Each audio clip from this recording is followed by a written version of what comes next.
Let's take a live look at Capitol Hill, where a new Congress is going to be sworn in for a rare Sunday session. That's tomorrow as lawmakers call for even more stimulus. My next guest is a newly elected congressman. Will he support it?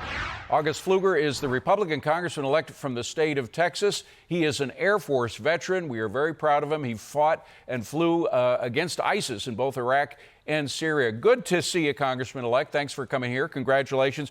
First and foremost, are you for that $2,000 check instead of the $600 check? Well, thank you for having me this morning. And as has been mentioned, that's something that is being taken up in this current Congress. And so, any new provisions or new bills, I want to see the details and understand what it is that is going to be helping the working class Americans. Of no fault of their own, small businesses have been shut down. People are in lockdown. I'm very proud of the judges and the mayors in my district for taking the precautions to keep folks safe during the pandemic, but also to fight to keep our businesses open. And really, that's the larger question is, we need to get back to work. We have a vaccine that is working, and we need the country and the economy to get back to normal. Well, we certainly do, but the point is that a lot of people are suffering terribly, and according to one poll, about 80% of Americans favor that $2,000 over the $600 check. And there is a further question about how McConnell's maneuverings to not vote on it before the Georgia election will affect the Georgia election. Are you concerned about that?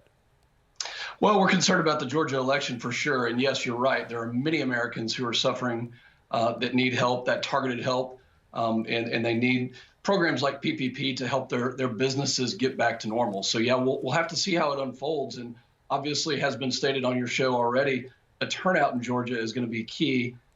We need folks to get out and to vote for Mr. Perdue, Ms. Loeffler, to keep the Senate and to keep it red.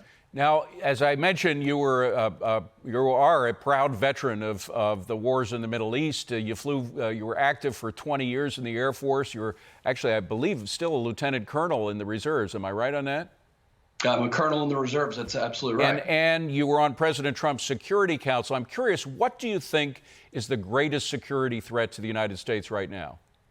Well, no doubt it's China on so many different levels. And President Trump rightfully 3 years ago pivoted our focus to China, this existential threat, this great power competition. I'm very worried about the incoming administration and their lack of focus. And so we'll be watching very closely their cabinet picks to make sure that they are focused on China, because it's certainly a focus of mine, of my colleagues in the military, and of people who have been in the national security business. And we're going to be watching very closely to see what their actions are. I would imagine that you were quite concerned that a member of the House Intel Committee, who had no experience to be on that committee when he was appointed, by the way, was compromised by a Chinese communist spy. Well, it's just absolutely disgusting to think that somebody could be compromised and be on the House Intel Committee. Hunter Biden's dealings with Chinese businesses. I mean, all of these things lead us to believe that there is a lack of focus, that there is a real lack of concern about China as a threat. Which is why this incoming class of 43 freshmen, the most diverse class in the history, with more women, more minorities, more veterans, very proud of this class. They have the focus. We are going to be fighting for our districts, fighting for this country, for our security. Very quickly, are you going to try to get on that House Intel Committee? You certainly have the credentials for it, unlike Mr. Swalwell. Will you get on it, and do you recommend that he resign from that committee? Well, for sure, I recommend that he resign, and we'll see whether or not I get on that committee. But my focus will be, first and foremost, for my district, for the national security items that we represent, which include oil and gas, agriculture, and the military. And so anybody that doesn't have those agenda items that's on that committee, and including Mr. Swalwell, needs to resign for something that is clearly a compromise and a contradiction of upholding our Constitution. Congressman-elect August Pfluger, thank you for your service, sir. We're glad to have you as a member of the Congress. Appreciate it. Thank you.